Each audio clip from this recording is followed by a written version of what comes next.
Evo imamo još jedno pitanje, pa ćemo lagano završavati. Jesu li važnije zvjezdice ili ocjene na TripAdvisoru i Airbnb-u? A zapravo kogod se bavi s ovim poslom, a ja nisam državni službenik koji se ne bavi s time, zna da su važnije ocjene na portalima na kojima se želite oglašavati. Međutim, eto, dobro je, po meni nije loše da imamo te zvjezdice, da nekako motiviramo naše ljude da idu u što veću kategoriju, da opremaju bolje svoje apartmane, ali definitivno su izuzetno važne ocjene. Što vama vrijedi da vi imate kategoriju 4-5 zvjezdica, a onda vam poslije za čistoću daju 2, za uslugu vam daju 2, kažu nije to u skladu sa 5 s onim što sam očekivao i tako dalje. Zapravo popunjenost nemate, cijene vam padaju i tako dalje i tako dalje. Narušavate sve skupa i ono cijelu oko sebe ovi područji destinaciju. S druge strane mi imamo, to je bila ona priča zapravo da imamo 70% smještaja što su 3 zvjezdice.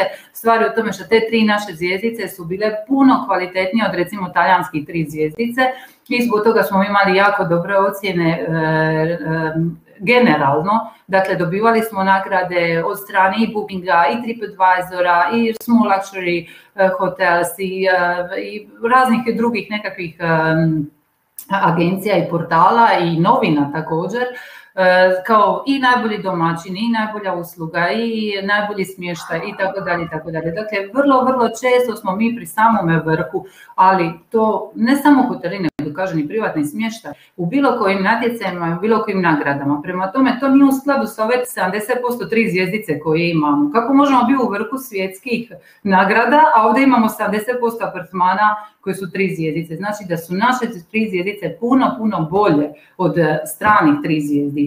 Ali mislim da, kao naglašavam, nije loše da ih imamo jer jednostavno motivira to ljude.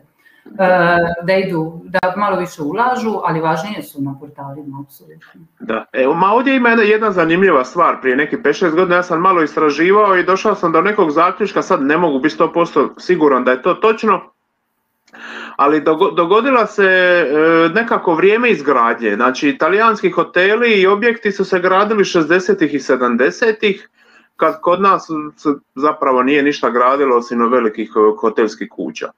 Onda imamo situaciju 80. i 90. gdje smo mi nažalost malo zaostali zbog rata i tu nismo gradili nešto puno, ali to su iskoristili Grci i Turci i oni su napravili. I onda su došle 2000. kad smo se mi otvorili i počeli masovno graditi i mi zapravo imamo realno najnoviji smještaj. Ono što sam ja zapravo onako otvorio bi Booking.com, uzeo bi nekakav grad i realno naši hoteli su najnoviji i zato kad negdje idemo, pogotovo u Italiju, stvarno se vidi da je to sve tamo građeno 50-ih, 60-ih i samo svake godine bi bilo nešto malo bolje opiturano i nešto slično. Ali jednostavno ove destinacije koje su nove, jednostavno imamo kvalitetniji smještaj i sama si napomenula, jednostavno niko više ne gradi nešto što je na 3 zvjezdice, stvarno se ide maksimalno da izgleda. Mislim, hvala Bogu i IKEA da i pomogla je hrvatskom turizmu, ja to uvijek govorim, mislim da se nije to otvorilo u Zagrebu, apartmani bi nam bili puno lošiji i puno bi to drugačije izgledalo.